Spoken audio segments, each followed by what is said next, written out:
I cannot be in Chicago when that's happening. You son of a. Whatever, it's fine.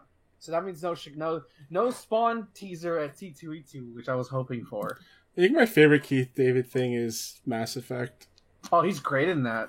Yeah. As Admiral Anderson? Yeah. Yeah. Oh, my favorite Keith David thing is The Princess and the Frog. Is it? Oh, he's in that? I've never seen that movie. I've never seen that movie. He's great in it. He's great in anything. Thomas, he's such a smarty, like... Have I seen what? Justin, go ahead. Oh, I was going to say, he's just a smarmy New Orleans, like, magician-type character. It's great. And he has a really good song, too. You should watch it. Thomas, have you seen Spawn? The HBO animated series? The animated series? Yeah. Yeah, but like 20 years ago. Huh. You should. I watched like the first episode because it's on Amazon Prime US, and I watched it again just because like, oh, I didn't realize it was on here, and oh my god, he is so. I'm so glad he's the voice of Spawn again for the game. Unlike another celebrity who won't fucking voice his character, fucking video game. Fuck you, Arnold.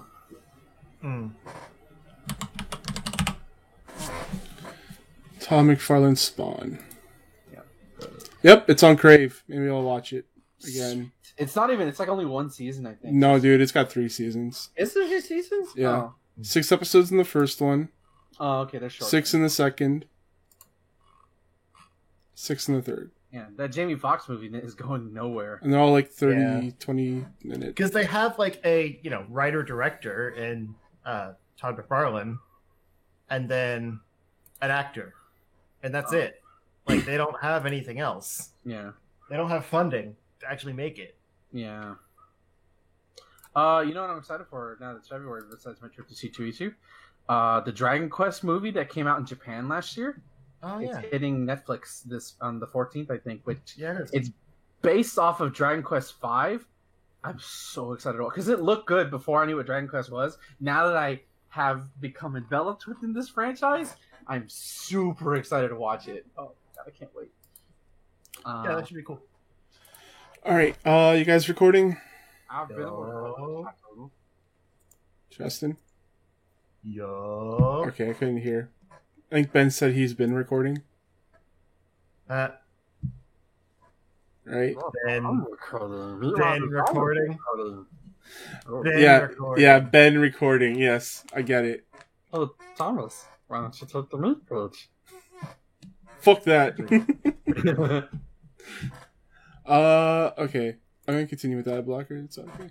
Anyways, let's start the show, shall we? Hi, Mike. Hit it. Ben. It's Mike, the TV. Alright, now let's start. Hello everyone, welcome to the Shark Shot Gamescast. Each and every week, friends gather around, talk about the games they've been playing, things going on in their lives. Today I have with me Justin. Meow. And Ben.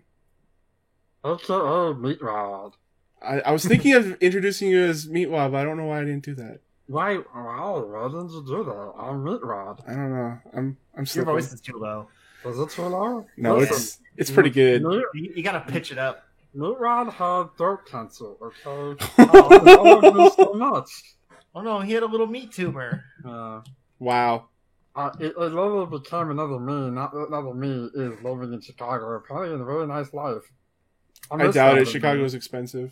Yeah, I know. He got lucky. He married a hooker, apparently. Okay. Let's get on with the show, shall we? Okay, get the fuck out of here, Meatwad. I didn't call you. Sorry. Punch him into some spaghetti. Yeah. I'll eat him later. All right. Justin, what have you been up to? It's been a week. Let me tell you. Yeah. As far as games and stuff, though, I haven't played much. More Temtem. Keep going with that. I'm trying not to play it too fast because I've heard like it's not a lot of content yet, and I think I'm around the area where it ends, so I don't want to push past and then be like all the other people that are like new content win on this early access game that came out like 2 weeks ago. But you can still like Luma hunt and stuff. There's other things to do than just play through the progression, but. For now, I'm just kind of taking it easy, playing through that. And Have I played anything else? I jumped into a few. Well, I did some. I shouldn't say a few. I did some Disintegration, that new game from some of the Halo people, that Private Division is doing, and they had the closed beta, like the technical beta, but it was only the multiplayer, which I guess I should have realized, but I didn't. How when did I you? signed up. We talked about it on the show. I know. I was just excited to play the game. I didn't register that it was like, multiplayer only, like kind of tech demo type thing. We talked about it on the show. I don't just go with it. Okay? All right.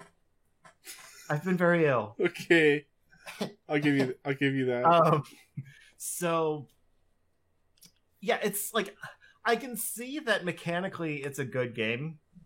I don't like the multiplayer at all. So essentially the way the game works, just to kind of, deep dive into it a little bit, because that's what I do here. I've got 20 minutes to fill. It, like, when I first was reading about the different types of gameplay in it and stuff, and maybe this is still the case, and the multiplayer is just like a cross section of it. I thought it was like, you've got your on the ground, like kind of traditional shooter stuff. And then you've got like your top down, like RTS, soldier controlling stuff. And then you've got like your kind of space combat, like in a ship doing dogfights combat. I thought those were like 3 separate types of gameplay, like that switches up during missions or whatever. I don't think that's the case though. Because like I started playing the game and you're just in like a ship type thing that can, kind of hover so much off the ground. And you can, pitch and yaw it, or whatever they call that in nautical terms. Oh my god. Nautical terms. Oh my god. You can go vertically. Yeah, you pitch and yaw in a down. fucking boat. That's what you do. Shut up. I'm having fun tonight. Glad someone is. I've had a bad day. And so yeah, like while you're just, going around the maps and stuff, you are in like this kind of clunky, like, ship type thing that, like I said, can fly around and stuff. And then you like are in first person with your guns, and there's different like hero types. So it's kind of a, it's a hero shooter, but it's actually like squads. So, there's the different themes, which are kind of fun. Like there's some, some tongue-in-cheek elements there. Like there's like the night crew, which are like, a bunch of people with swords and armor and stuff. And there's like kind of the DJ crew. These aren't their names. I just can't remember what they are. That's like all these kind of like hip guys with like the kind of rave gear on, and they use more like futuristic weapons. And there's a clown posse, which I don't like them. And there's a few other, some good variety in there, and they kind of take over the different weapon types. So like, there's like the ninjas that are mostly like sniper based. And they all have secondary weapons. So there's one specifically that's like kind of the heavy duty group, and they like their main weapon is like kind of a minigun, and then the secondary weapon is like a shotgun. So it's all very, heavy artillery. And then they all have like a class ability that again kind of varies between them. Some of them are more tactical with like kind of like a healing field, and then others are more just, straight out weapons. But you have your main character in the ship, and then there's like 2 or 3 different kind of like squad mates with you, which are the ones you control with the RTS mode. And there's like the, kind of the heavy, there's like the lighter weight guy that has like the smaller weapons and things like that. And like they have like a robot backup kind of mech character. So you like choose your squad, and every time you die, you can switch out the squad, which is nice. But because like everyone's kind of running around with 3 different people, and like, there's also like the main ship thing that's the only playable character, you just automatically want to go for the main ship thing, but then you're getting hit by their squad. And the RTS elements are like live action. So like there's just a button on the controller or keyboard or whatever that kind of activates whichever character you point at and has them do a thing. So like you can just kind of select them to make them attack whatever target, or you can use like their special weapon using like the directional pad or like the num keys or something. I don't remember. I'm going to focus on controller because I thought the keyboard controls were too confusing. So, like I said, I don't know if it varies in the single player, but the multiplayer had all of those 3 game modes like clashed together into one thing. So, like, you know, you fly around the maps while shooting in first person and directing your squad mates around to attack and stuff, and it's a lot to keep track of. I'm sure it works, like if you're good at it, but I couldn't get into it. And the problem is like it's the traditional, you know, game modes of like capture the flag type things and like zone control and those kind of modes I just don't play anyway. Like I don't like those modes. If it's not a deathmatch, I don't really care. Or oddball in Halo. So I'm still curious about the game. Like it plays really well. Like I said, the controls are a little confusing because there's just a lot of stuff they pack into the controller. But it all works. Like being able to control the squad is really easy because everything is tied to a directional pad. So you just kind of hit a button on like the enemy, kind of just general area of an enemy, and then hit whichever D-pad direction, and you know your squad goes out and uses their abilities on the enemies, and like that kind of stuff is really smooth. But I feel like the gunplay is a little loose. And while I didn't like the keyboard controls, the controller like aiming has like no assist. So I was dying a lot because like probably other people were using keyboard and mouse, but I couldn't get those controls nailed down. So I was using an imprecise controller, and it's just, yeah. These are all, you know, like me get good complaints. Yeah. But I'm more curious about the single player because I feel like it might mix up those types of gameplay a little bit more and not force them all on you at once. But I like the world they're building and stuff. It seems really cool. I did get some footage from it. I'm just gonna kind of like do some little like preview audio on it and put it out. But I haven't gotten to that yet because I was working on an update video all week. But aside from that, we played Halo this week, right? Yeah. Did that over the weekend. I can't keep track of days. Saturday. It's nothing personal. Yeah, that sounds right. We played some Halo Reach, and that's still really good. I honestly I want to get through Halo Reach and like get to Halo 5, but you know that's not on PC yet. So we'd have to boot it up on Xbox, and that's a hassle. But Reach is fun. Like it's really cool to see that game on PC, and it looks great. Not too much to say though. It's kind of hard to go back to old style Halo. Like the controls just don't really match up to modern shooters. I think that's pretty much it, though. It's almost as if that game was made in the past.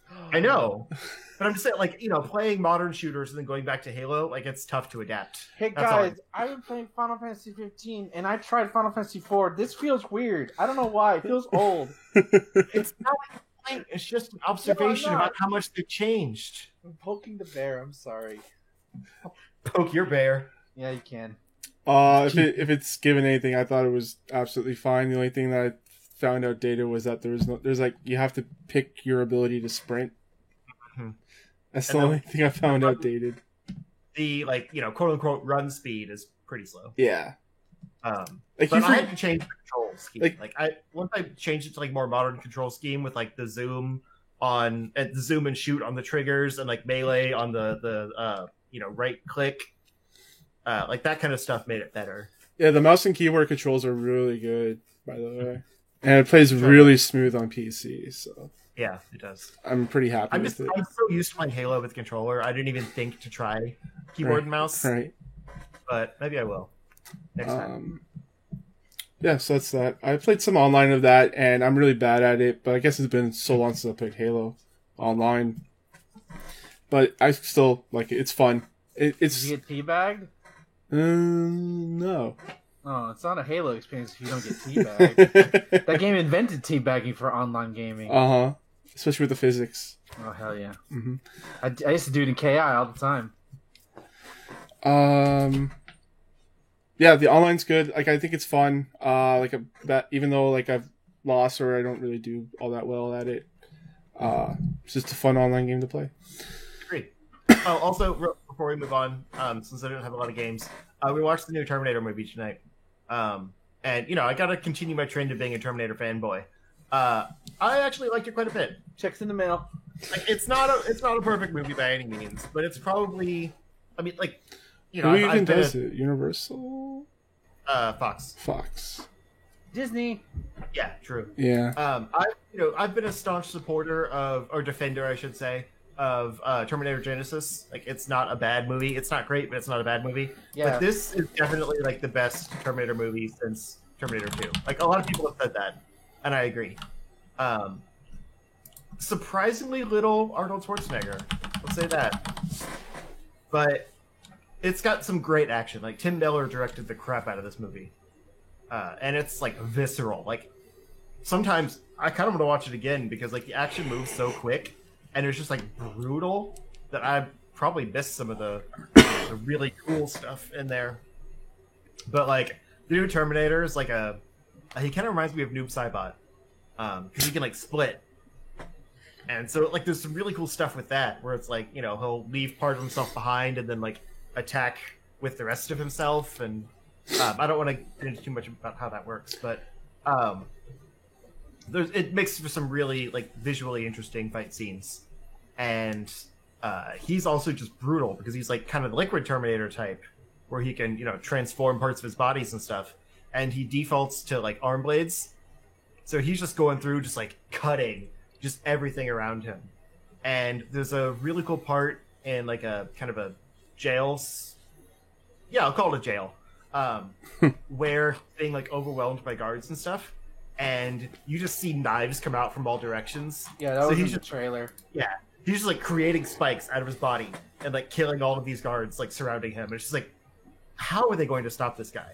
Like, it's one of the first times when I felt like they were truly outmatched, even with, like, multiple, like a whole squad of people against this Terminator. It's insane. They really, like, showed the difference in this future from, like, the future of the past. Yeah, I think that makes sense. The Days of Futures Past? It's Terminator. Nothing really makes sense. No. Makes sense after 2. But it's good, dumb fun. How is none of the Terminator movies on Disney Plus? Because probably a licensing deal with other places. Yeah, they don't have all of their movies yet. Yeah, Mighty Ducks isn't on there, and that pisses me off. Are you certain? I'm pretty sure I just saw something for that. Mighty Ducks is there as a placeholder, but if you go to it, it says it will be available in 2021. More than likely because they have a deal with some other place that has a. Guys, the Mighty Ducks is playing on my computer. Maybe it's because you're in Canada. It's probably because I'm in Canada. Yeah. It's different distributor. Yeah. Flying me. Sorry.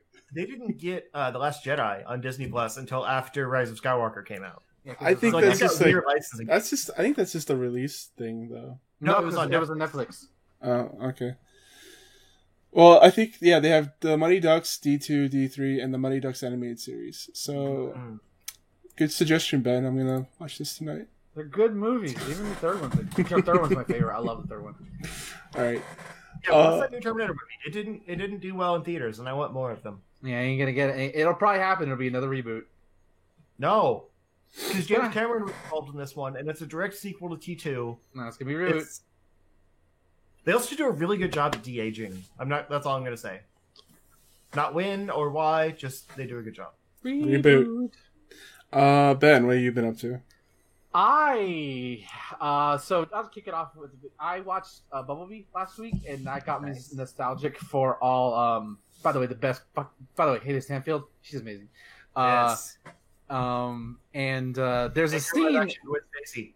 Yeah, I didn't know that. That was crazy. I remember I had a choice of seeing Spider-Man and that, and and Bumblebee, and I chose Spider-Man. I wish I was able to see Bumblebee in theaters for one moment, because there's a scene where is being dared to jump off a cliff, and Bumblebee's car plays "You Got the Touch," and I legit yelped. I was like, "Oh my god! I've been wanting these fucking Transformer movies to reference that fucking song for 10 fucking years, and they finally did it." So that got me nostalgic to re-download War for Cybertron. It came out in like 2013, I think. And I'm right now at the tail end of the Decepticon playthrough. Yeah, it's very hallway, everything looks the same, but like it captures the feeling of watching the old Transformers cartoon. Granted, I never only really watched the movie, but like the voice actors aren't the same, but like having Megatron call Starscream a fucking idiot all the time is never not hilarious. Yeah, those two games are based off of G1. Yeah, it's great. Like I love how their designs are more sleek, but they definitely echo their 80s counterparts, which is awesome. Which Bumblebee does that too, which is awesome. Like they look like modern versions of their 80s design, which is, oh my god. Give me that movie, please. Ben, are we watching that movie next week? Yeah, we are. Oh, yes, we are. Okay. Wednesday, right? Wednesday, yes, for sure. Okay. This time. Yeah, I'm in a good mood actually. Okay. We're doing A Quiet Place on Monday. Yes. Yeah. I play. The gunplay is very, very nice. It's very repetitive. I won't lie. A lot of turret sections, blah blah blah. It's fun. Like if you like Transformers, you'll like it. You can probably get it super cheap now.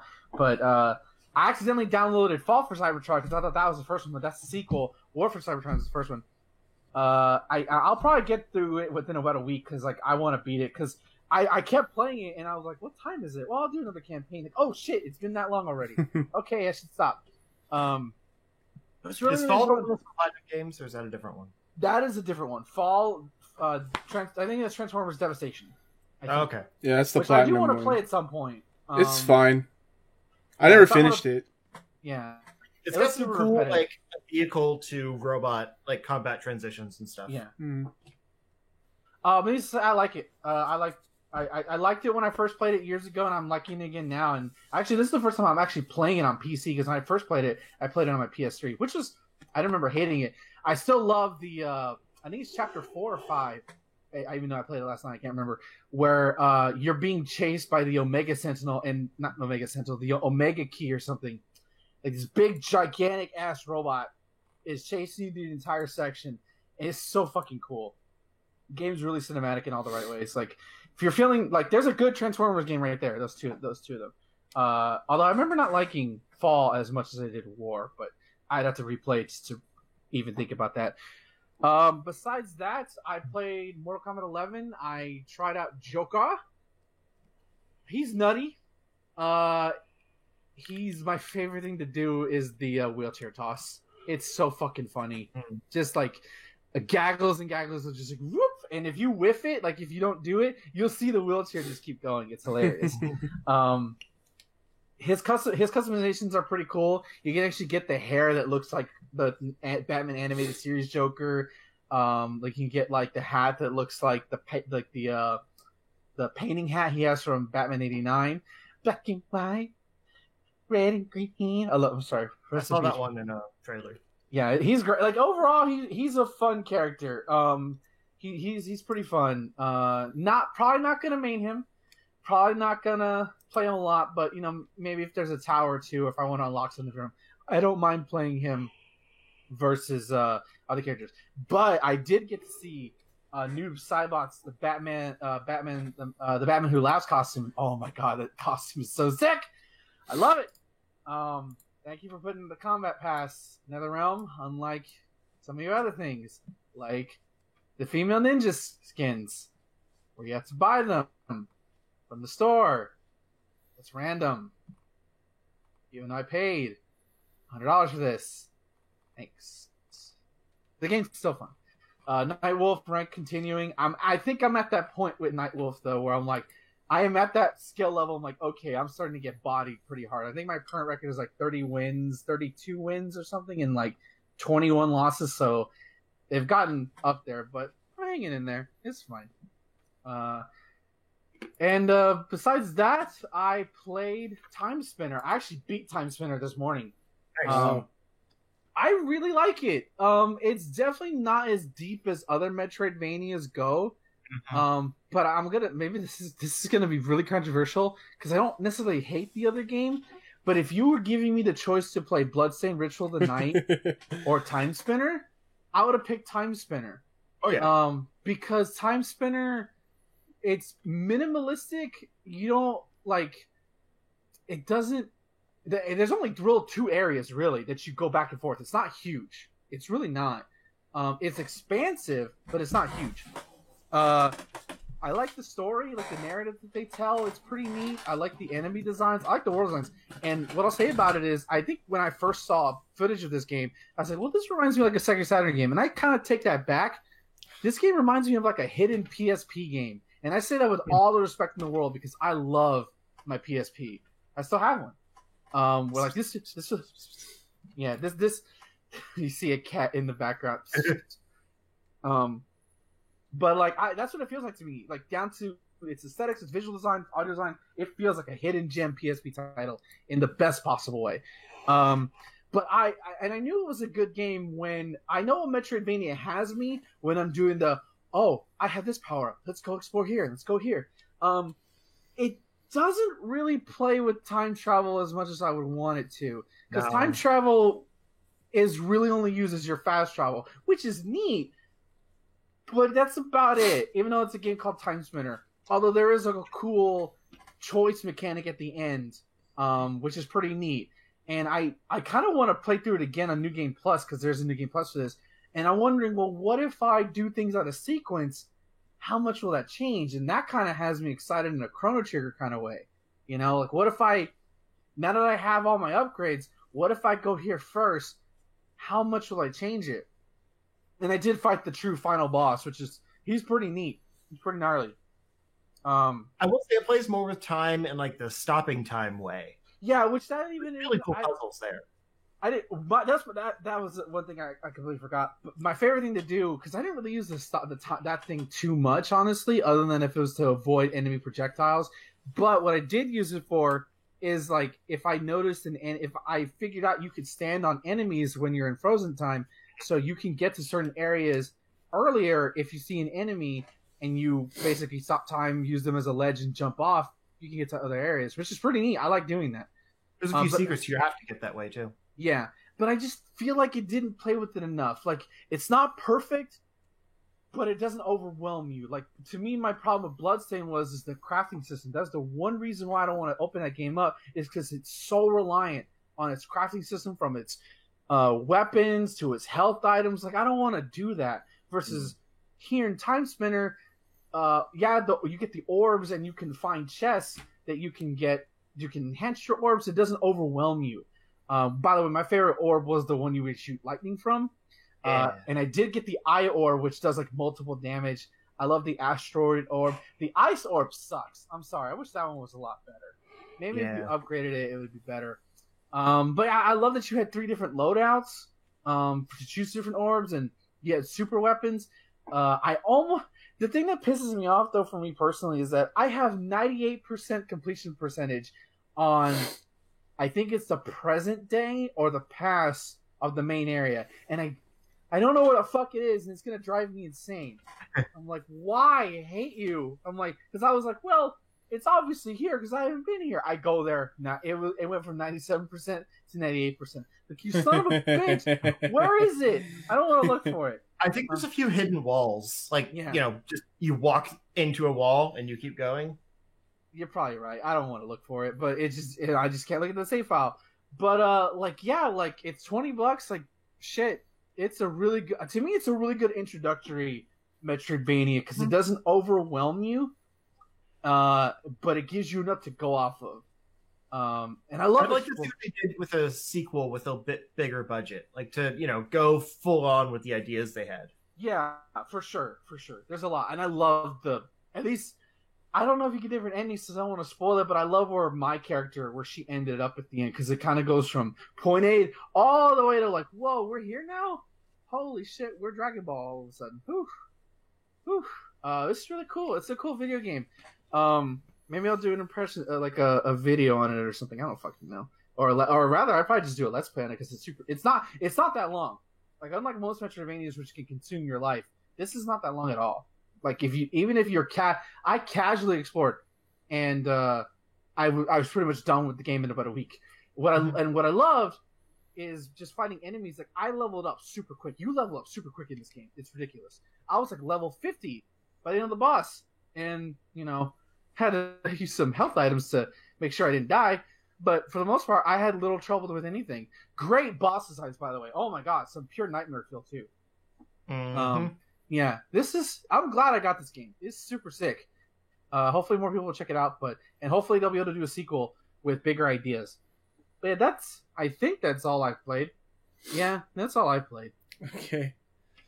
Yeah, so keeping on with the Metroidvania, I played about an hour or so of Axiom Verge. You guys have talked about Axiom Verge before. It's good. It's a good Metroidvania. I like the weapon variety they give you kind of right off the bat. You get like 5 weapons in the first hour. And they come in handy in different situations. I like the spread for up close stuff. I don't like that you can't get all the weapons in one playthrough. No, you can't. No, because there's a bunch of secret ones that you have to go into like the glitched areas to get, and those are randomized into the game. Are they like broken weapons though? They're strong. Okay. Yeah. But like the secret areas, I think you get like 2 weapons, and then like all the other secret areas or glitch areas, whatever, have just like health and other like power up things in them. But you have to go to New Game Plus to get like the other 2 secret weapons, because the glitch areas randomize again on your next playthrough. So that's kind of annoying. If they're like really broken weapons, I can understand that, because like old school games used to do that, where second playthrough they would give you like a super powered weapon that would like one shot enemies. Yeah, but there's ammo. 4, I think there's 4 of them at least, and they're randomized. So like there might be 1 or 2 that's better than the others, and you might not get those in your first playthrough, or you might. All right. Yeah, but I don't have a whole lot to say about it. Fought a couple bosses, pretty cool so far. There's good boss design in that game. They're gross. Some really good stuff there. What else? I've been playing some Monster Hunter, just trying to catch up to where I was before on the PS4. I got it on the PC now. My clan's playing Monster Hunter on PC, so I figured I'd go ahead and join them. Some more Tokyo Mirage sessions. I'm at the point where I have to unlock the last dungeon. In order to do that, I have to go through the all of the other dungeons. And yeah, oh god, yeah, I remember that. Was that a pain in the ass, or was that? From what I remember, I didn't like doing it. I think I put the game away. I'm like, I don't want to do this, and then come back to like a few months later. Oh wow. Yeah, just going through that. Like, I was wondering, when am I gonna get that ability to like knock down this door? Like, it's been like ever since the first one. I thought I was gonna get that ability earlier on, but no. So yeah. Oh, I finished Man of Medan, that Dark Anthologies game, and the ending is really bad. Like, I kind of regret putting it like in my top 10 at all last year, even though it's one of the games I've actually finished now. It's really bad. Like, there's no real big bad at the end of the game. There's like only 2 people that you end up killing to get free, and it doesn't even feel like it was anything to overcome. The last major thing that we had to overcome was that he was playing one character, I was playing another, and then I found him after we got split up, and he thought I was a zombie, and I had to make sure he didn't kill me. And then like I was outside before all that happened, and I saw like it was nighttime. I go in, we end up not killing each other. Come out, all of a sudden it's bright as day outside. It's like, this is such a joke. We got through the end of the game with only getting 1 person killed though, so we did all right for ourselves. Yeah, Yeah, I think that's about it for all I've played. I do want to mention that John Cena has finally turned heel. Wait, what? Yes, John Cena has finally turned heel, and he's playing the bad guy in F9. Okay, you know what? I don't need to be here for this. I don't need to be trolled. I mean, he was kind of the bad guy in Bumblebee, wasn't he? No. I haven't seen Bumblebee. He's not the bad guy. I mean, he was like the antagonist until he realized that his people were wrong. Yeah, because of And then- circumstances. He Yeah. learned his lesson. But who in the Fast and Furious series actually stays bad? Yeah, Everyone becomes family. Jason Statham, Yeah, it's gonna be the guy that same. kills Han, he becomes family. Right. And this is literally Don's brother, so like, you're gonna know he's gonna turn and become good at the end. He's literally family. Yeah. Can't wait to see him at the barbecue with The Rock I and saw one of these movies play at my mom's house during Christmas, and I was like, what the fuck? The fuck is... they're really good movies. I don't believe any of y'all. They're I really good. refuse to believe that any of these movies are even good. Plus, it's okay that Jason Statham was invited to the barbecue because Han's not dead. So Yeah, I know, right? At the end of the trailer, it's like, blah. I feel like Jason Statham's not coming back, but I feel like they Didn't should they have like just an fight Superman or something? Him and The Rock? They had their own movie, yeah. yeah. Are they not going to reference the fact that they fought a guy with literal superpowers? Neither of them were in the movie, so they probably don't know. God damn it. But they're probably gonna make some like offhand reference about how like Jason Statham's character just killed some random Asian and thought that it was on. Wow. Wow. You know? Wow. Wow. I'm just like that character like wouldn't know the difference. These That's all I'm movies saying. are also directed towards that kind of viewer, so... right. No, I think they're gonna do time travel. Really? They're Bullshit. gonna travel back in time and save Han. Or it's an evil twin brother or something. It's not gonna be Han. I just saw one where Letty was killed. That's the one I saw. She's back too. Wait, what? That I was saw- in no, 4, not Let- right? Not her. Michelle Rodriguez's character. Is that her? That was Uh-huh. 4, right? Or 5 or 6. I One saw of her got those. run over, damn it.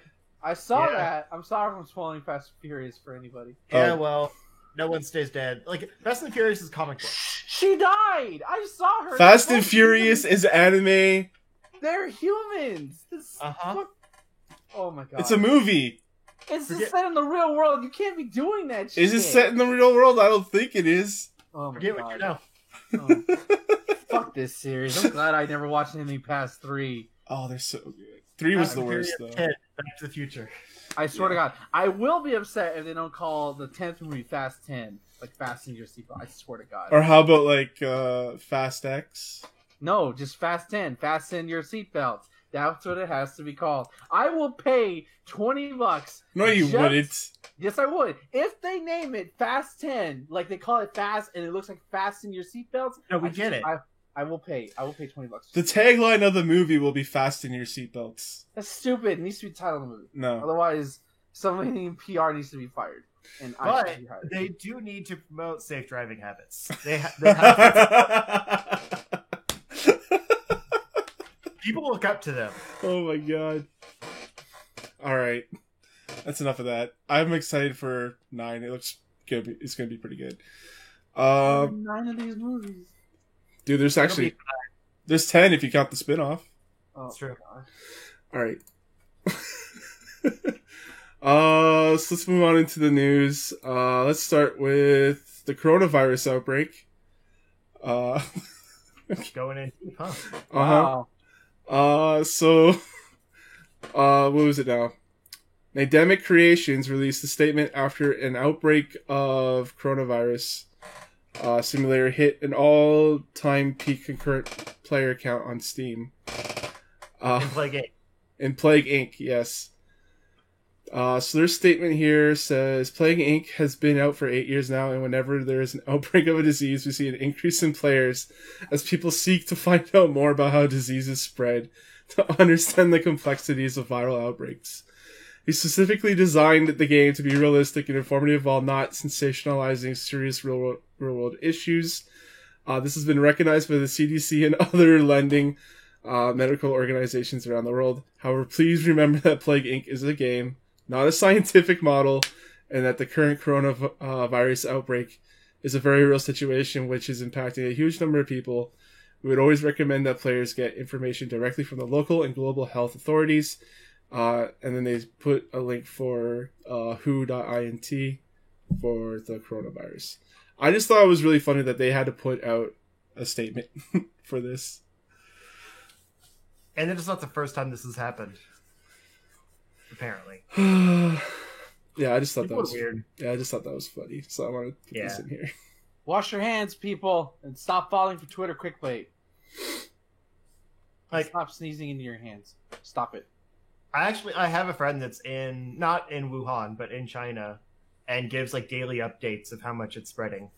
Because him and his family are in Beijing, and so they're like, it hasn't gotten here yet. We're fine, but here's the update. So it's been kind of interesting to be able to keep up with it. But I wouldn't go to a game to keep up with it.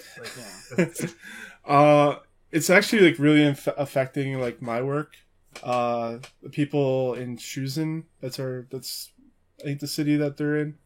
Mm-hmm. They can't go into their office building, like it's quarantined. Oh, yeah.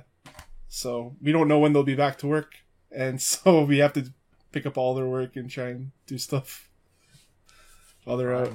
Yeah. I've heard there's been outbreaks in Chicago and Kansas, so I'm just waiting for it to meet in the middle. And then they've had like one case, and they're like, I don't know if that's the right term to call it an outbreak. Well, it always starts with one. Yeah. Yeah. I'm gonna die, so when I go there, we have a couple up here, and it's getting nervous. Just wash your hands. Wash your hands. Don't wear a mask unless you're sick, because wearing a mask actually doesn't do anything unless you're sick. Mm-hmm. Yeah. Be healthy, mother. Or just don't go outside. If you don't go outside, nothing can touch you. What? Just stay inside. Yeah, that's what I wish I could do. Just I was in a hospital today, so I'm probably gonna be patient one. But whatever. Just get a bubble. Go in that. Be Bubble Boy. Yes. Yeah. It worked for Jake Gyllenhaal. Look at his career. It's shitty ass movie. That's a good movie. You shut your whore mouth. No, it's bad. This is not a good movie. I'm sorry. Okay. We have a trailer here for Rivals of Aether. Oh, the Smash clone, yeah. Yeah. Definitive Edition teaser. Coming to Switch. Everyone that's mad about Byleth and Smash can play Rivals of Aether instead. They're not going to do that, though. It's got Shovel Knight. Shovel Knight's also in... Shovel Knight's in a lot of things, so that doesn't really matter anymore. He's an assist trophy in Smash. He's playable in Rivals. He's also playable in another game that's actually a 2D fighting game, so... You mean this? This is a 2D fighting game. No, this is a platform fight. It's not the same thing. Platform fight. It's not the same. It's not the same thing. It's a 2D fighting game, though. Use better words. That's like saying use better words. That's like saying Street Fighter and Smash are the same thing, but they're not the same thing. No, you specified it as a 3D fighting game, which is what this is. You didn't use good enough words to describe your thing. I did not say that, but whatever. You said 2D, but yeah. Oh, did I? What did I? You said 3D, but I understand your meaning. Yeah. It looks all right. I mean, like, I have this game on PC, but it's great. I love it. Yeah, but I didn't know Shovel Knight was added. I don't want to like buy him, but like I want to see. So now on Switch you can play Brawlhalla. Yeah. The other one I can't remember. Brawlout, I think. Are you talking about? Oh, you said Brawlhalla. Yeah, Brawlout. Yeah, that has the Hyperlight Drifter. Mm-hmm. Or the Drifter, rather. And I think it has Juan from Guacamelee. Yeah, and Yooka-Laylee. So, like... Which they look pretty fun, actually. And Brawlhalla has Ori, so, like, it's literally like, fuck, can't we just get all these indie rips in one? Rivals also has Ori. Rivals? Is it Rivals? Yeah, Ori and Ori, I'm sorry. Sane? Yeah. Rayman, I think... Rayman, I think, is in Brawlhalla, I think, which makes sense. It's a Ubisoft game. Yeah. Is it? Yeah. Huh. They bought it. Oh. Yeah. I mean, it's dope, but like, it's kind of the thing is with like fighting games on the Switch, it's really hard to compete with Smash, especially a game that's similar. Because like, many people may not only like Smash for Smash, but they may not like it for its gameplay, and then the appeal that gameplay necessarily won't always transition. It's just tough. Yeah, I mean, I do think that Rivals became popular because it was on PC. it's the Temtem effect, Yeah. Like people that like would play Pokemon if they had Nintendo stuff but can't are playing Temtem. This is kind of the same thing. Yeah. So I don't know how it'll do on Switch. Yeah. But I like that they're, putting out a definitive edition. Like, that's cool. Yeah. And I think this is the strongest, like, non-Smash Smash game. Yeah, the designs are all cool. They all have unique elements versus I feel like a lot of the ones in Brawlhalla, and Brawlhalla is literally just reskins the game. Yeah. Like No, Brawlhalla is, yeah. Brawl Out has some unique stuff, but its art style to me I'm not a fan of. Versus Rivals of Aether, at least I really like how it looks. Mm-hmm. I just could never get into it. I think it plays really smoothly too. Yeah, it's been a while since I played it, but I like the character designs. Like they're really, really cool. Namely this plant wolf thing. Yeah, cool. And there's a new like original character I didn't know about that's like a mech snake. Fuck, cool. You're making me want to play this game. God fucking damn it. Do I have it down? I need to play it again. Do I have it downloaded right now? Of all these platform fighters, I think Rivals is probably the best looking one. Yeah, and I'm just always excited about more people getting to play it. I do have it installed. Cool. So yeah, that's that. That is that. Also, that is Torchlight 3 is a thing now. Wow. Also that. Yeah, Torchlight 3, formerly known as Torchlight Frontiers. It's a game. Justin? I didn't actually watch this trailer. Sorry. You posted the news but doesn't watch the trailer. Nice. Well, I posted it at work. I couldn't watch the trailer. Could have said something. To be fair. That was on... I'm going to call you out on the podcast. It was on Monday. You had 5 days, Sir Justin, to watch the trailer. I've had a long week, sir. Alright, so announced in August 2018 as a free-to-play share world action RPG, Torchlight Frontiers is now Torchlight 3, a premium PC action RPG that developer Extra Games considers a true successor to Torchlight 1 and 2. According to Max Schaefer, founder of Extra Games and co-creator of the original Torchlight with the new defunct Runic Games, the change from free-to-play spin-off to premium sequel came about through a combination of a natural development process and feedback from Torchlight Frontiers alpha testers. Yeah, people ripped it apart when it was free-to-play. Wow. In alpha. Now it had a lot of like those scummy elements in there. Yeah. Like the gameplay core was still really strong, from what I heard. They keep trying to make an MMO, but it never comes to be. But like this is interesting, and like I do know enough. Just I'm watching the trailer right now. I was letting you take over, but I do know enough about it from just like the development to kind of take over. So it's kind of interesting because it has online and offline modes, which is always a good thing to have, but it's tied to the character. So when you create your character, you have to choose online or offline then, which feels a little dated. Isn't that how Torchlight 2 worked? Maybe. It might have been. It's been a while since I played that. But so that basically means that you have characters that are specifically online or specifically offline. You can't toggle back and forth like, just your mode. And I think that's because of like mods and things like that, because this is going to be a very mod heavy game. Torchlight 2 was also. But it seems strange in 2020 to have a game like that. But there's some cool new features in this, like kind of they still have some of the kind of like ever evolving world stuff in there that they had in Frontiers, where you can actually like manipulate the environment around you. And there's also some new character classes. There's the Dusk Mage, the Forge, Railmaster, and then one that hasn't been announced yet.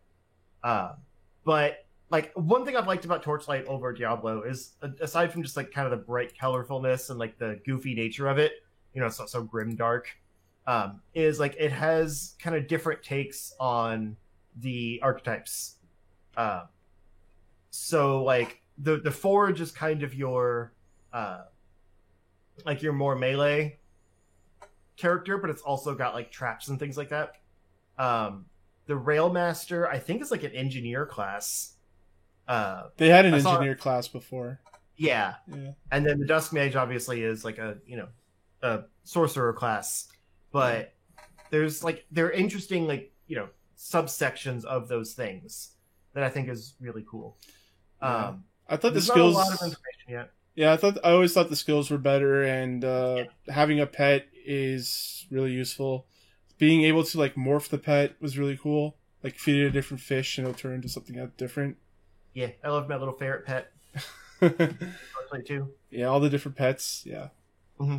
But I think this is a brilliant idea. Like they needed to get away from the Torchlight Frontiers idea, because even if they'd fixed the game by being tied to that name, they were screwing themselves over.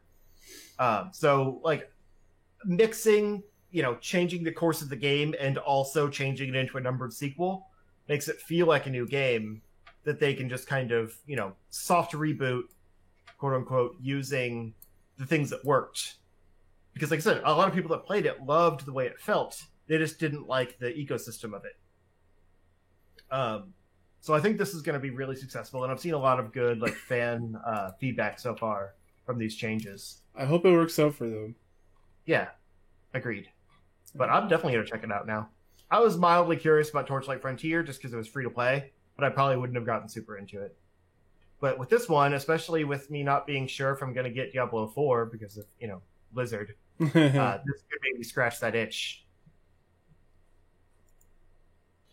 All right. Yeah, I have no segues for these.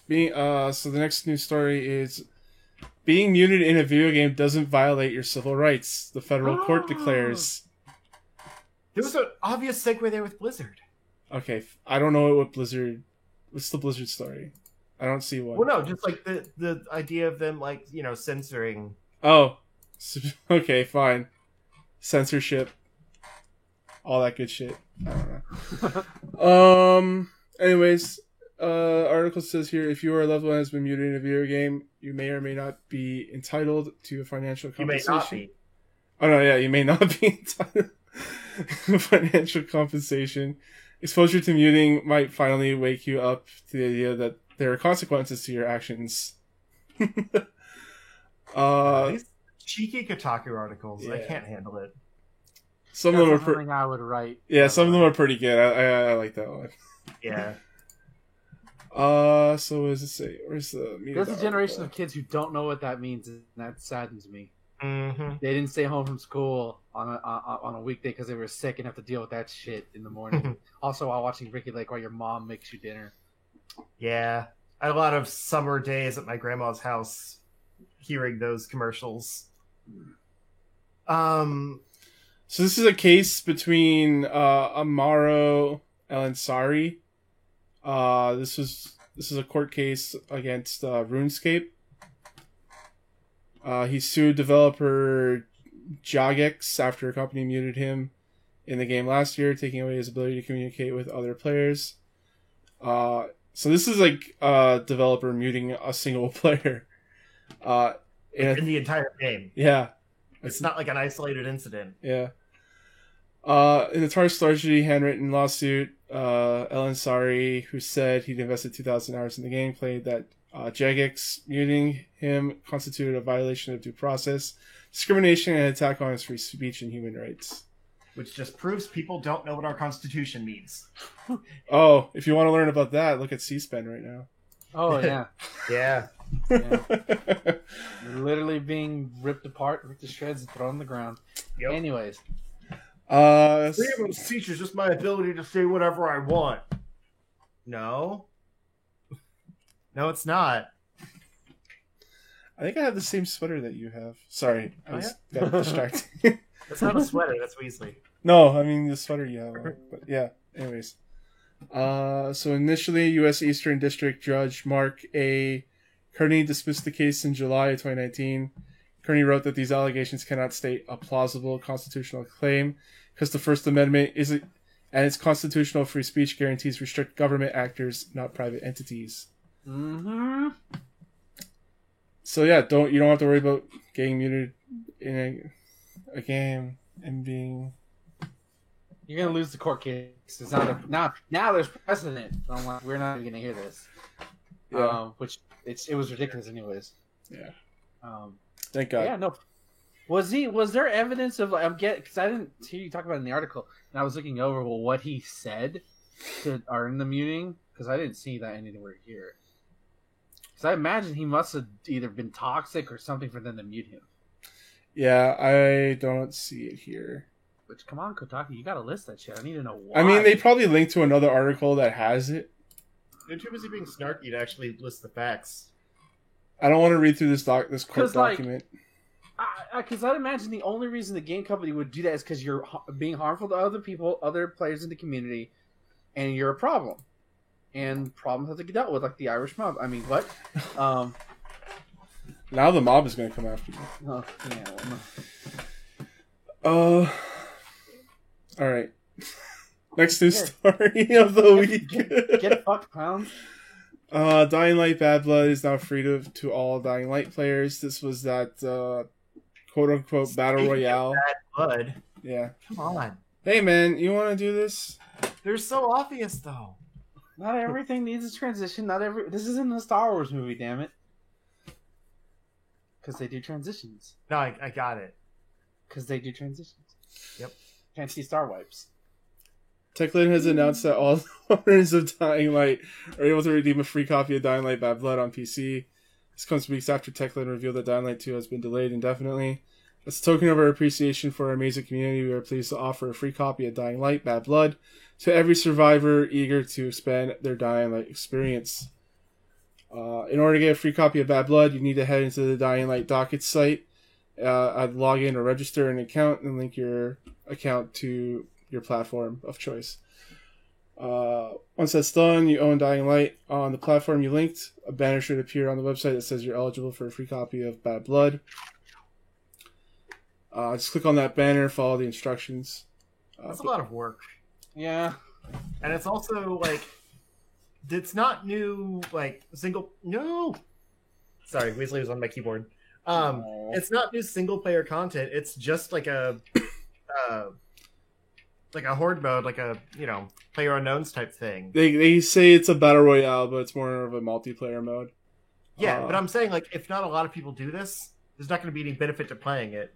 It's like to make people go through so many hoops to do something that needs multiple people to play together. I mean, that's how this stuff works, is that you're tying your Dying Light account with your platform account. That's all you're really doing. It's so they can steal your data. Sure. You're tying accounts. That's how these accounts talk to each other and know, like, what you have. Yeah, it's how they get all your data. Okay, Mr. Tinfoil. Yeah. So if you want to... So if you want to... is out there. Weasley goes to Justin's ear and Weasley whispers, Epstein didn't kill himself. Stop on the keyboard. What was that? You're right, he didn't. That's why you have so many cats. They know all now the secrets. Now I imagine all of Justin's cats are secret CIA operatives. One of them knows who really killed JFK.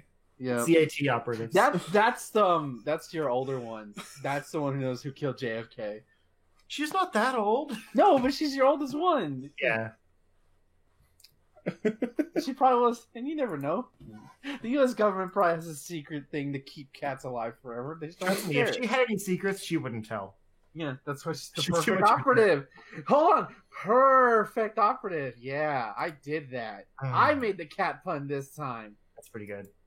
Okay. I am the one who puns. Okay. Speaking of operatives, I'm just going to take over. Screw Fine. you. I hope you do.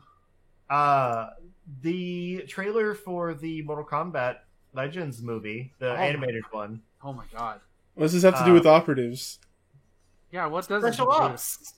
Jax and Sonya are Special Ops. That's a reach. Your transition sucked. I'm sorry. Hey, at least I had one. Whatever. Anyway. Plus, that's kind of what Mortal Kombat is. Like, they're no one thinks about that. No. Just talk about this news. Yeah. So, this trailer looks like every other WB movie. What? What? Every other WB animated movie, I should say. They've got a style. It looks great. What are you talking about? No, I mean, like, this is like what the all the DC movies look like, and like it doesn't look bad by any means. It's just it's their style. Like it's the same studio. They make their movies look the same, and I don't think it quite fits the Mortal Kombat universe. Really? I don't know. Everyone just looks weird. They look taller than they should be. I don't know. They look stretched. Looks good. I think it looks cool. I think the movie looks great. Like I love the animation and everything on it. I think the art style is Revenge funky. though. Huh? Why is it called Scorpion's Revenge when this is clearly Right? a retelling of Mortal Kombat 1? Which is That fine. bothers me. By the way, because I don't know if this is in the article or in the trailer or not, but the voice actor for Goro in the MK95 movie, he's voicing Goro for this. Yeah, it's pretty cool. Also, like they shout out some of the different actors that like have played characters in the past and are playing them again, but they don't mention Sub-Zero. That's probably Steve Blum. It is. You'd think they would mention that because he's like always been Sub-Zero. Yeah. No, not always. He wasn't Sub-Zero in MK9. Really? No. He only became Sub-Zero in MKX. Sub-Zero in MK9 was a completely different guy.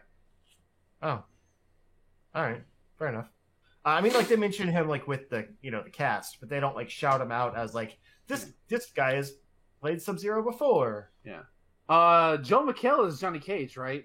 Yeah. Yeah, that sounds perfect. Oh my god, he had that one line dialogue. That's Johnny Cage. That's perfect. It's weird. Like the two main actors like didn't really speak much in that trailer, which was kind of strange. But Yeah. But yeah, I mean, like I'm excited. I'm definitely gonna watch it. We should like do a watch along since we did the other Mortal Kombat movies. Yeah. Um, It automatically looks better than Defenders of the Realm, yeah. which isn't much. But like, look at Liu Kang for example. There's just like something weird and angular about all these characters. No, it has an edge to it. I'll give you that. Yeah. I don't I know. don't I like it. I think it's really, really cool.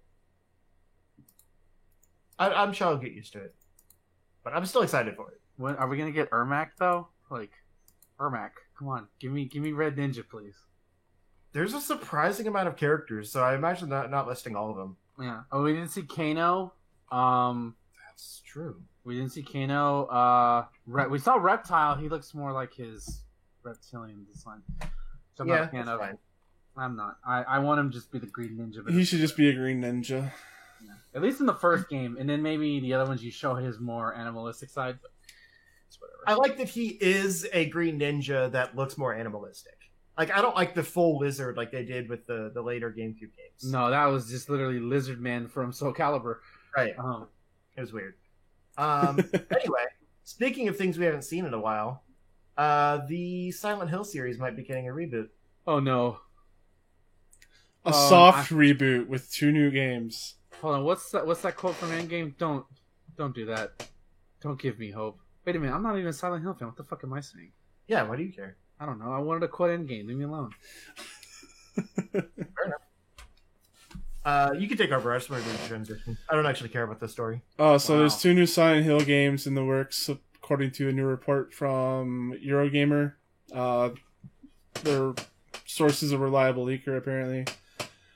Twitter user Aesthetic Gamer was the first to drop the new report. Aesthetic Gamer is known for reliably leaking previous Capcom titles, although Silent Hill is developed and published by Konami. Which means it's probably not happening because Konami doesn't make games. They make pachinko machines. Yeah. Yeah. They outsource their stuff to make terrible games. And divulged some details about the supposed new Silent Hill games, according to Aesthetic Gamer. One game will be a soft reboot of the franchise, while the other will be an episodic experience similar to Telltale games or Until Dawn.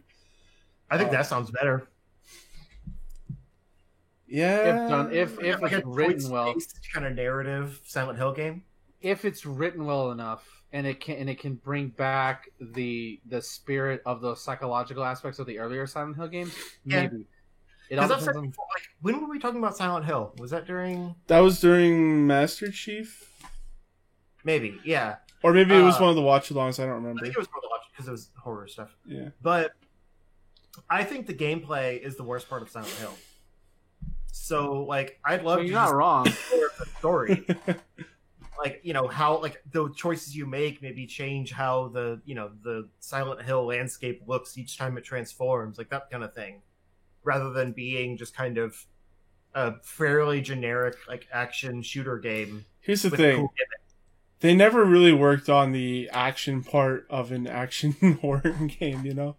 Right. It was more just like putting you in a creepy atmosphere. Maybe you'll swing your bat or something. Like, it was more like, okay, so Resident Evil 1 and Silent Hill 1, both of them was just run past the zombie, run past the thing that'll kill you, and get to the next point and solve the puzzle. Mm-hmm.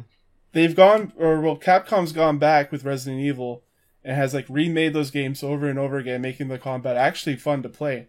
Yeah. And now that the Resident Evil 2 is out, that's actually really, really fun to play. If you play the original Resident Evil 2, that's not that fun. You're running past the zombie, you're not shooting them. They need to work on Silent Hill like that, but I don't think they will because they're Konami. That's called effort. Yeah, exactly.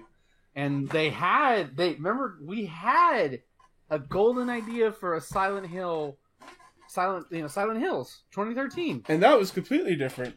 Yeah, and that would have been like what Capcom is dealing with Resident Evil right now, that revitalization. That would have been that for Konami if they actually fucking went through with it. You all know what happened there. Yeah. But I think they'd outsource it now, so it might actually get made. They outsourced before Silent Hills. They outsourced the other two Silent Hill games, and those granted, it was Konami putting a lot of strict deadlines on them. Go watch Matt Muscle's What Happened with Silent Hill Downpour to see more about that. But like they did outsource previous Silent Hill games, and those are considered one of the most hated among Silent Hill fans. Yeah, people don't like Homecoming. People don't like Downpour, but I like those games more than other people do. Admittedly. I mean, 2 is the gold standard for a lot of Silent Hill. Yeah, games. 2 is the gold standard because of the story involved.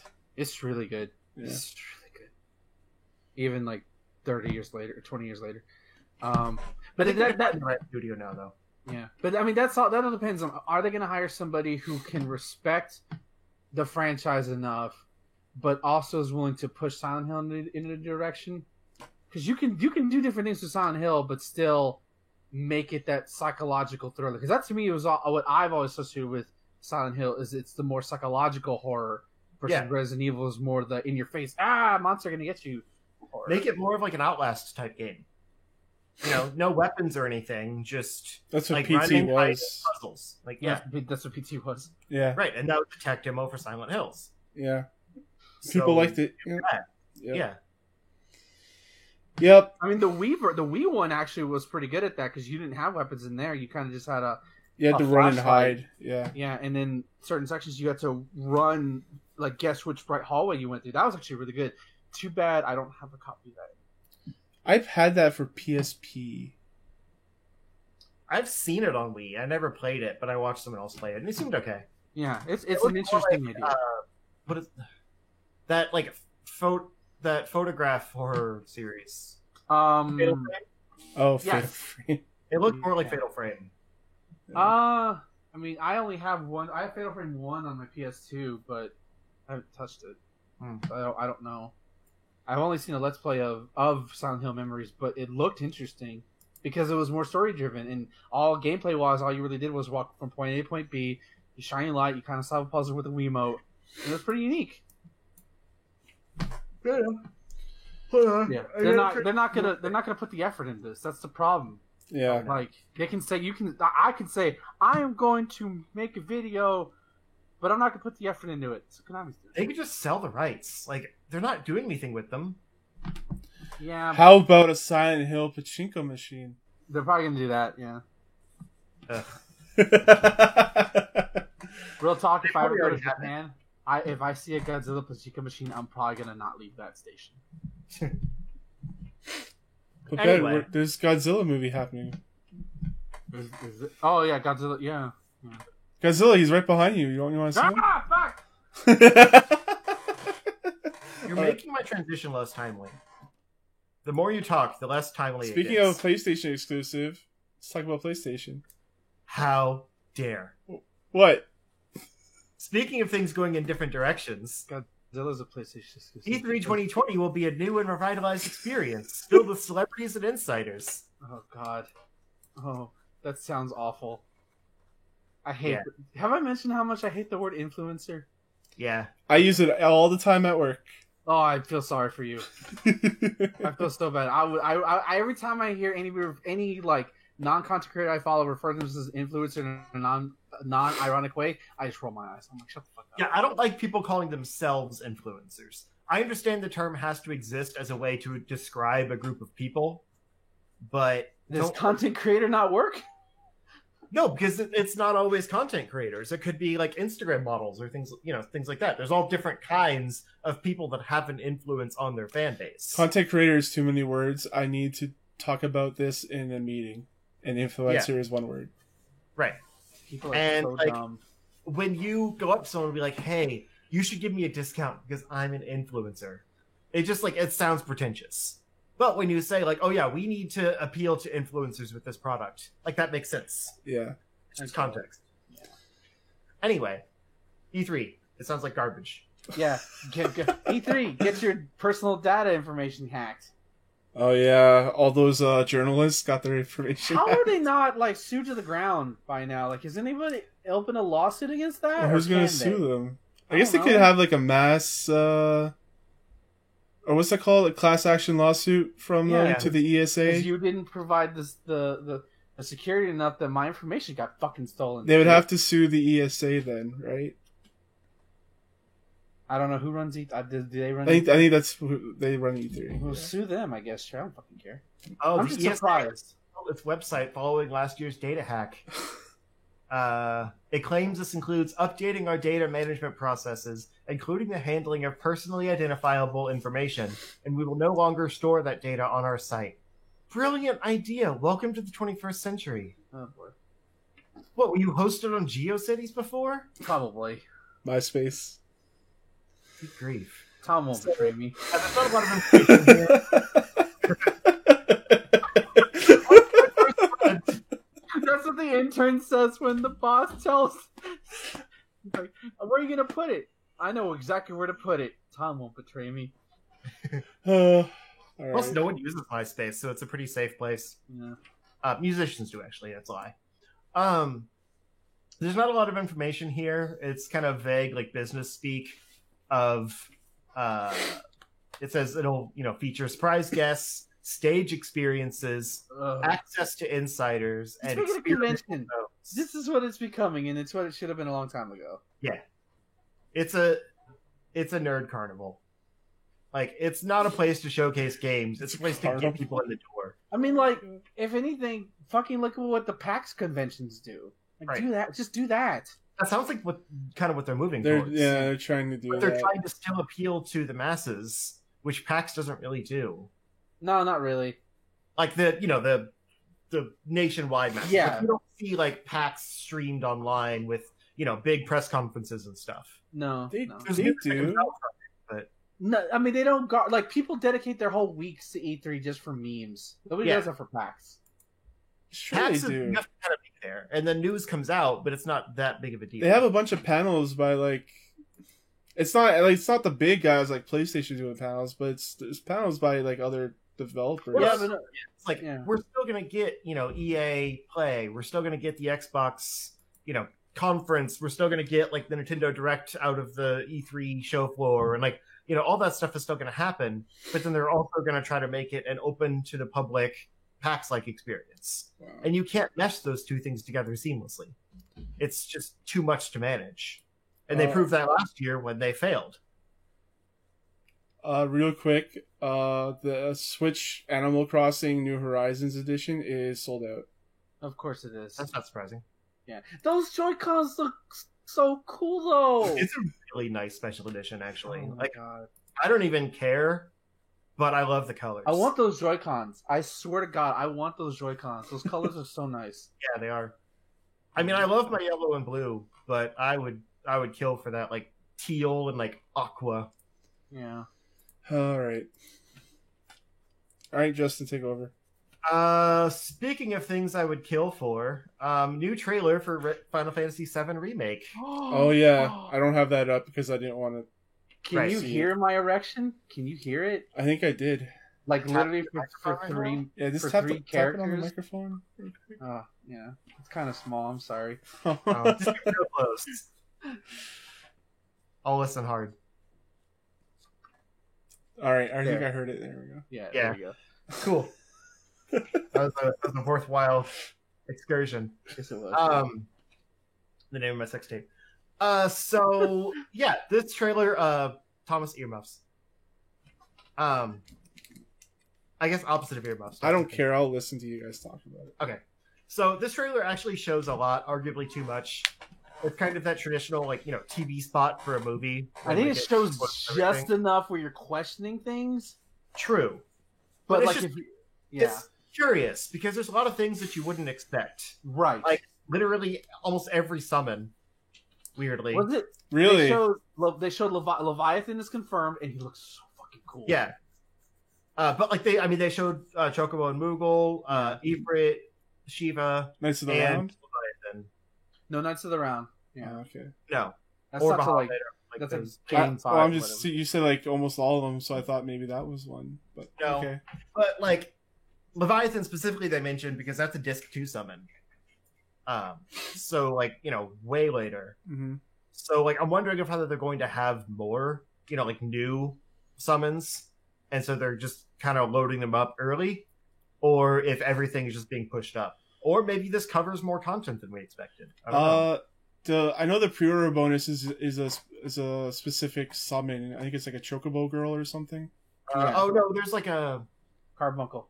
there's Carbuncle, and then there's like Baby Chocobo or something. But like, Yeah. there's one for pre-ordering the game. No, I know it's like Yeah. the Baby Chocobo. Yeah.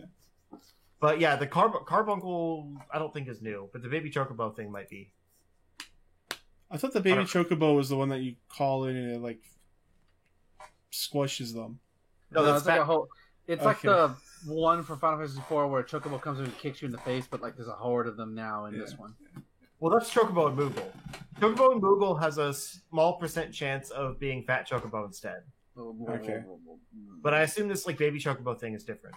So there's multiple Chocobo summons.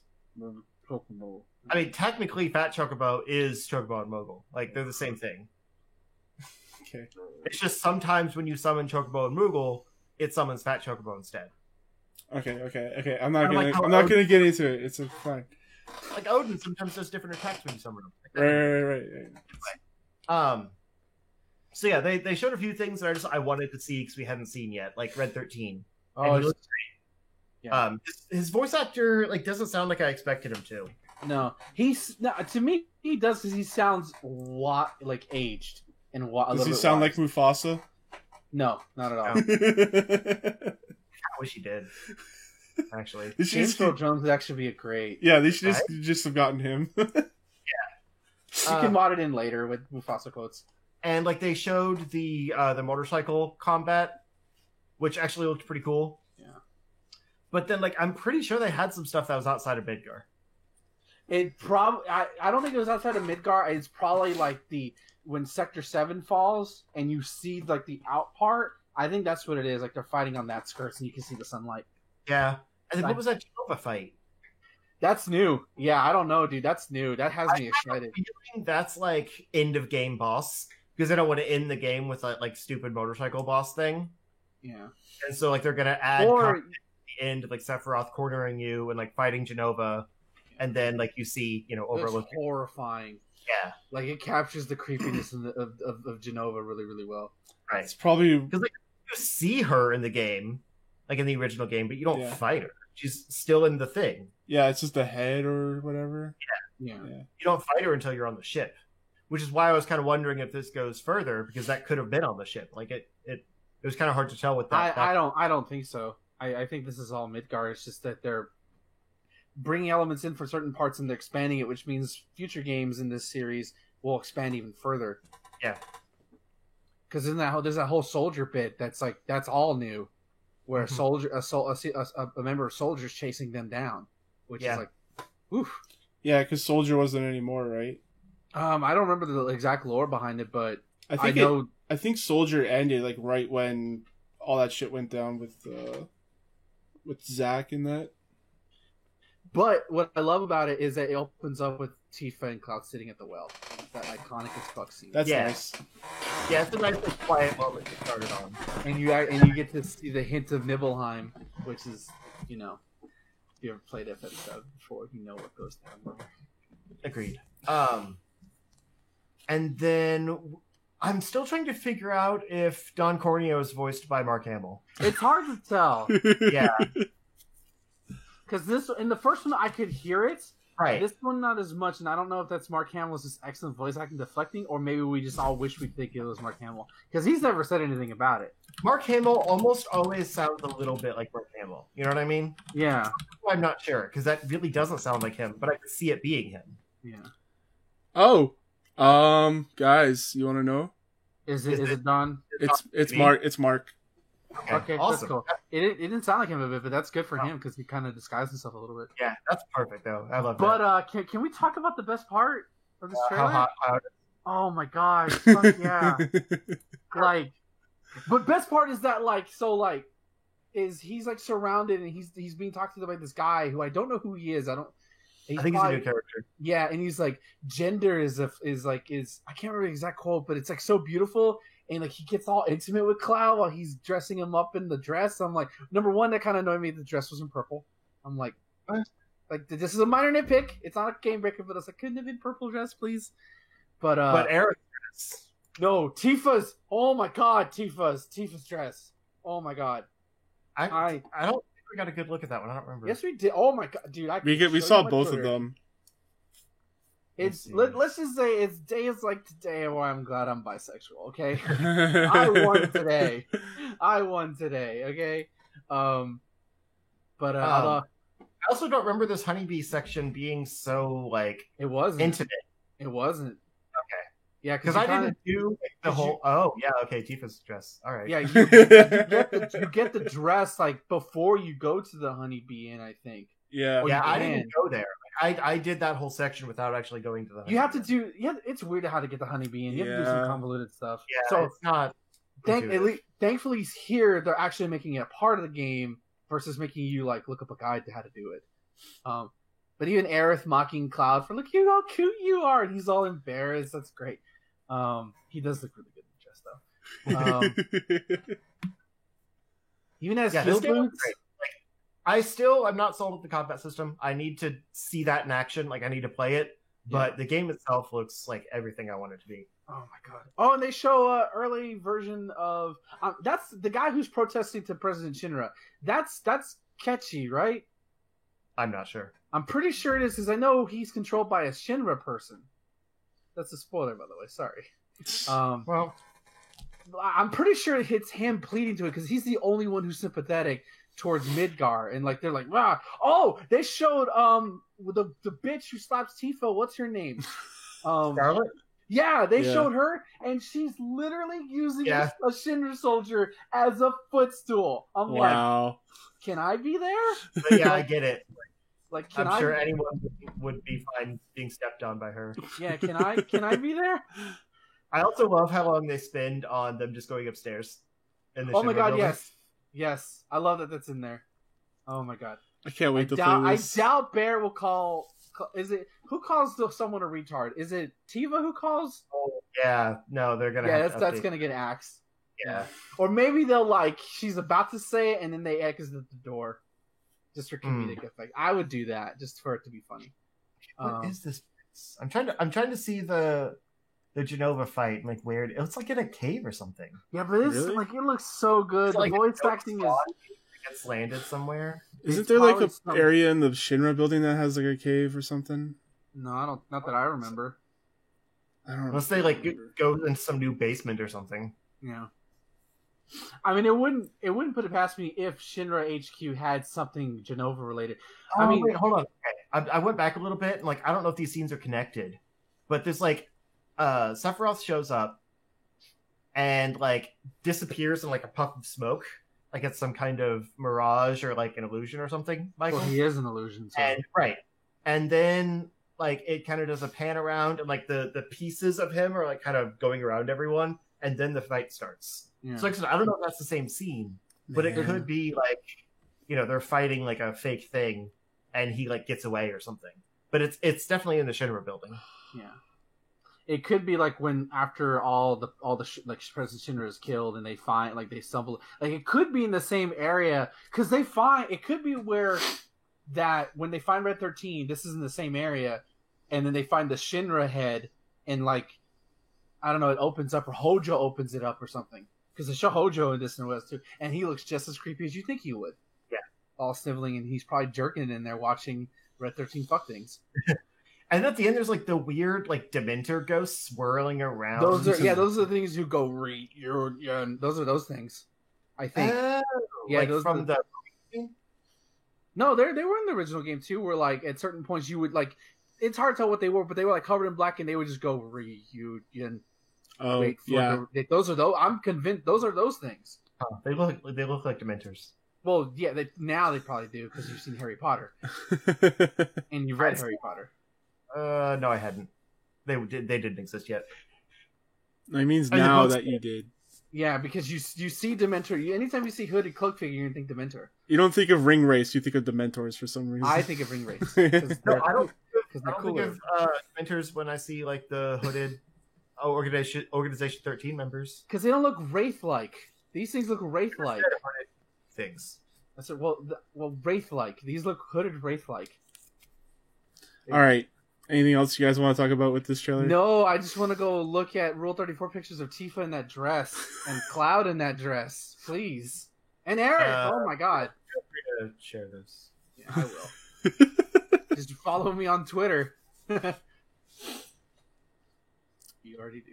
But yeah, this is this is the only time I wish I had a PS4. 3 months, man. Fuck. 2.5. Yeah, fuck really. It. Yeah. I have to dust off my PS4 before then. It made me re-download Final Fantasy VII on my Switch and just start playing it a little bit just to get that nostalgia. The music. I'm just worried it's not going to run on my PS4, like my launch PS4. It'll be fine. It's gonna explode. It'll be fine. All right, Justin. Yeah. News. That's it. No, wait. I thought you had this thing with the PS5. I did. Where did that go? Anyways, tune in to February 15th for an exclusive look on the future of PlayStation 5 meeting. February 15th, 3 p.m. at the the PlayStation Theater in New York. It's an announcement of an announcement. Yeah, they're holding their own press conference. In February, again. The PS5 officially. Yeah. It's kind of neat. I bet they're going to have a few things of gameplay too. Like just maybe tech demos. Or like, you know, what Final Fantasy did, like the showing off their new Crystalis engine or whatever. Just like not a real game, but showing off what it can do. Oh, and then piss off all their fan base because that game's not actually being made. Then actually make that game 10 years later, but then delay that game by 3 months because hey, we need more polish. Final Fantasy 7 tech demo.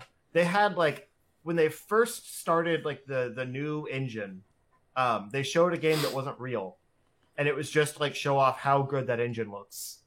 I don't even remember what. I think it was before PS4.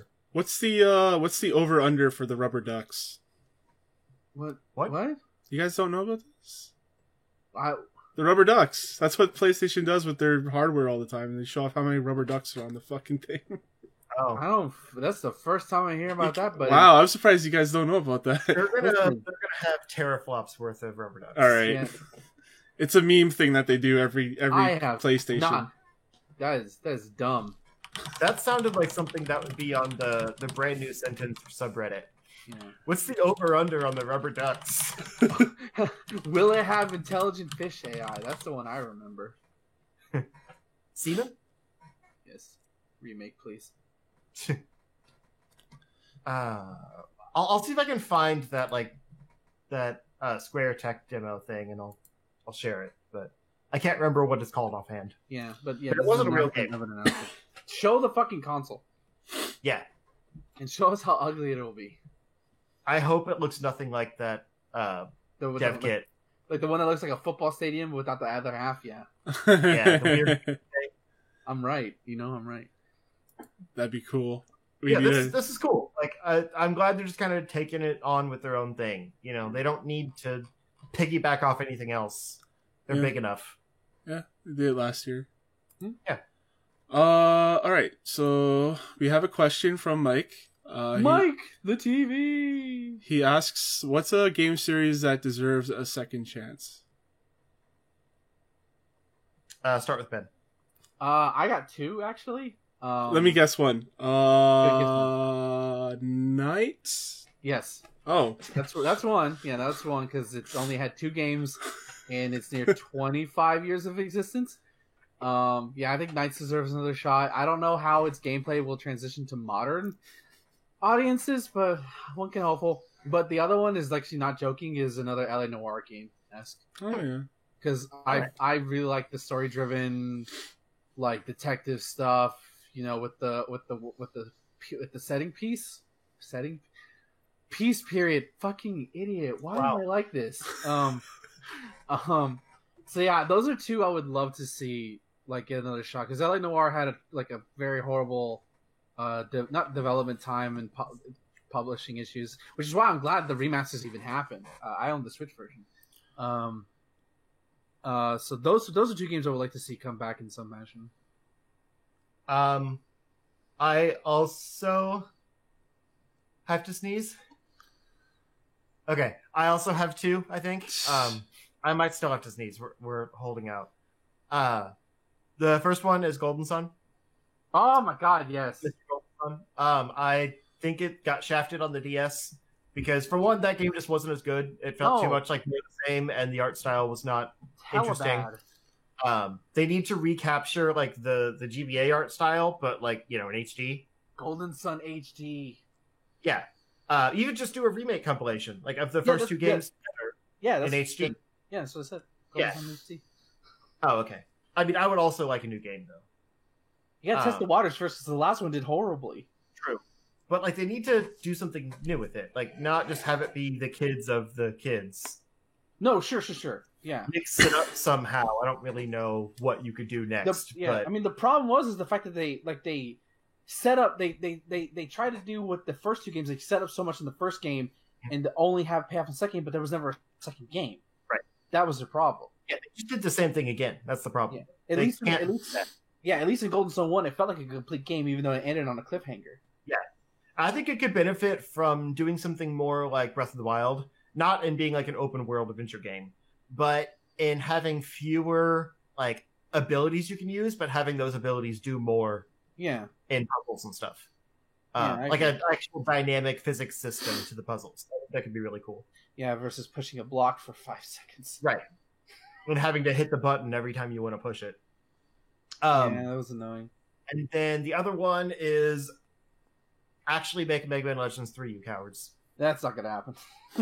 Well, I mean, Capcom is in a renaissance again, so you might. Yeah. I can see Nintendo publishing that. Wait for Mega Man Legends Legacy Collection first, if that happens. Yeah, I want that too. But also, I'm kind of tired of like, hey, let's put out the same game again in hopes of getting enough money to make a sequel. I understand why they do it, to drum up interest and see. I mean, Mega Man Legacy Collection 1 and 2, we got Mega Man 11. I'm pretty sure they're working on Mega Man X9, at least I hope. Sorry. You gotta prove it, man. I know. And honestly, I think the Legends games like hold up graphically, so you wouldn't even need to do much to them. But yeah, that's funny. That's rich. That's funny. I'm sorry. That's really funny that you think that. That's really funny. It's pretty funny.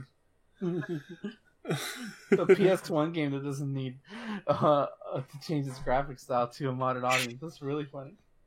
Final Fantasy IX holds up. It's all right. It's a late PS1 game though. I don't know what that game is. Point proven. Breath of Fire 4. A lot of games hold up really well. Yeah, but not Mega Man Legends. Chrono Cross would if it wasn't so low resolution. Yeah. It probably you could probably mod it to make the resolution really high, probably. Probably. Because the art style is good. It's just everything is also the frame rate. Yeah. But Thomas? So let's see here. I'd say Mech Assault, because those were my online games I played a shit ton of back in the day, and I want I think MechWarrior is too sim-like you want for me. competition with Destiny? Really? It's more Titanfall. Can I have anything?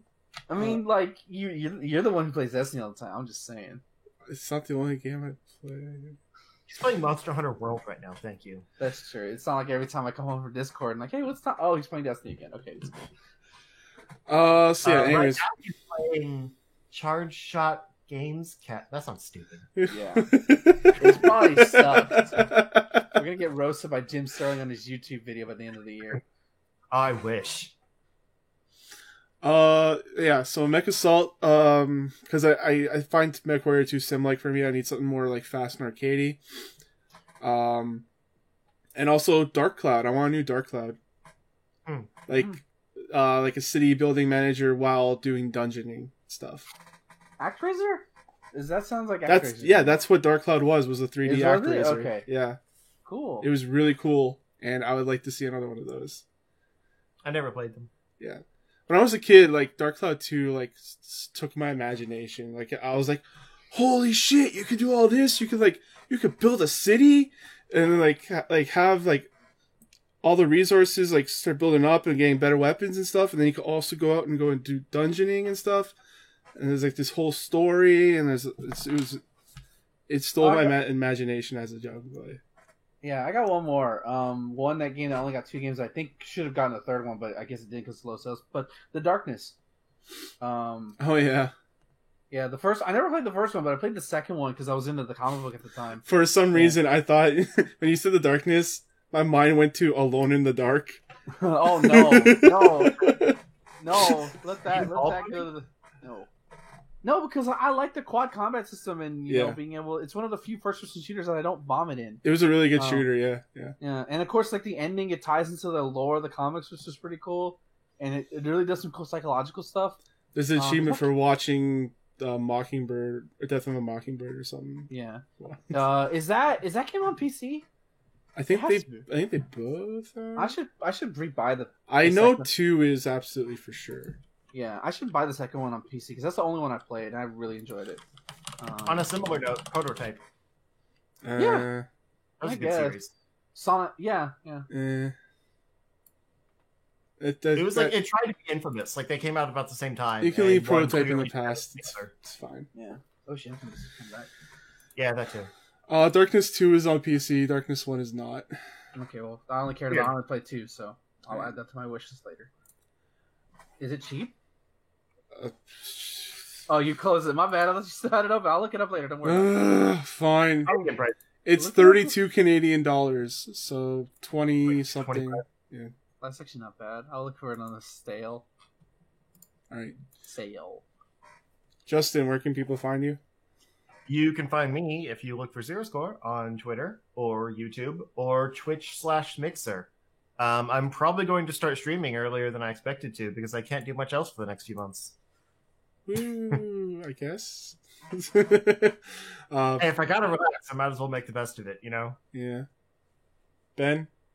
You can find me at twitter.com/MarvelSiggy, where I'm probably retweeting some kind of lewd art or art in general. Also, Link to the Past is coming as my first Let's Play. I've officially decided to not do it in post audio, but I think what I'm going to do going forward is for Let's Plays do live audio, because I think I think for me it'll work better that way to talk about it as I go along with it, even if I sometimes can't think of what to say. But then for and then for like it's not gonna be scripted or anything because I'm too fucking lazy to do that shit. Is like anything I want to do a ramble video on that'll be like because I don't have to sync up anything. Versus it's just literally drag and drop and let the game use the gameplay. I was like, it would be distracted by pretty colors. Look for those coming soon. I don't have a date because I don't owe you anything. Where can we find your buddy Meatwad? What's the follow Miller? And Meatwad, get the fuck out! Why did you call him? Why did you call him? I just put him in his cage. Shut the fuck up, Meatwad. Shut the fuck up. I'll call the cops again. I swear to God. Anyways, you can. He's in Chicago with his mustacholi. Yeah, no, that's his tumor. Remember that? That's the lore. Oh right, yeah. The lore of Meatwad. The lore. My Meatwad has lore. Okay. Oh my God. If you can fuck. You make me want to do something really stupid right now. You can follow Meatwad Twitter at Meatwad. I'm pretty sure somebody has that handle. We're gonna go bug him. Go at Meatwad. Just do it. We need to put that on a shirt. My Meatwad has lore. A picture of Meatwad. Okay. I should make that shirt and wear it to C2E2 and just confuse the shit out of everybody. Oh, there we go. Yeah, there's a Meatwad. By the way, he last tweeted on 2007 though. Damn. Wow. Should steal that account. By the way, I'm going to the Chicago Comic Entertainment Expo at the end of February. So if you want to meet my jolly fat ass, I actually don't have a fat ass. You can my jolly thick. I'm not even thick. What up? I'm done. I'm at C2E2. I'm gonna die in Chicago because either the coronavirus or the frozen water is gonna get me. Or One just crime. Also crime. But I'll be fine. I blend in. It's okay. All right. You can find me, your host Thomas, on Twitter, CSG Thomas. You can email me, thomas@tryshot.com. Review our show on iTunes, Stitcher. We're on Spotify. Visit our website for audio, video, written content. And until then, guys, enjoy your games and have a good night. Long live the revolution. Meatwad, shut the fuck up.